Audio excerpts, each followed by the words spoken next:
আগে ভিডিও থেকে অনেকে প্রশ্ন করেছে সংবিধান সংশোধন না করে কি পার্লামেন্ট ভারতের ম্যাপ বদলে দিতে পারে? উত্তর হলো হ্যাঁ পারে।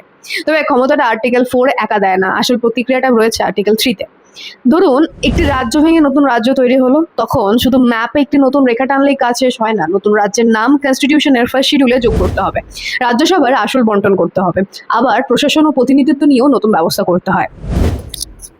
এখানে আর্টিকেল 4 এর ভূমিকা। আর্টিকেল 2 এবং আর্টিকেল 3 এর অধীনে তৈরি আইনের মাধ্যমে পার্লামেন্ট ফার্স্ট শিডিউল এবং ফোর্থ শিডিউলে প্রয়োজনীয় পরিবর্তন করতে পারে।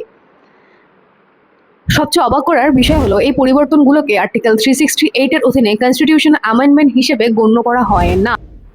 অর্থাৎ এর জন্য 2/3 স্পেশাল মেজরিটির প্রয়োজন হয় না, সাধারণ আইন প্রণয়নের প্রক্রিয়াতেই করা যায়। তবে পার্লামেন্ট ইচ্ছামতো একদিনে কোনো রাজ্যের সীমানা বদলে দিতে পারে না। আর্টিকেল 3 অনুযায়ী বিল আনার আগে প্রেসিডেন্টের রেকমেন্ডেশন প্রয়োজন এবং প্রভাবিত রাজ্যের লেজিসলেশনকে মতামত দেওয়ার সুযোগ দিতে হয়।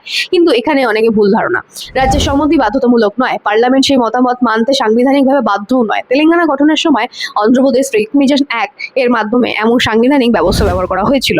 অর্থাৎ ভারতের অভ্যন্তরীণ ম্যাপ পরিবর্তনের ক্ষেত্রে পার্লামেন্টের ক্ষমতা সত্যি ব্যাপক, তবে তাকে কনস্টিটিউশনে নির্ধারিত প্রক্রিয়া অনুসরণ করতে হয়।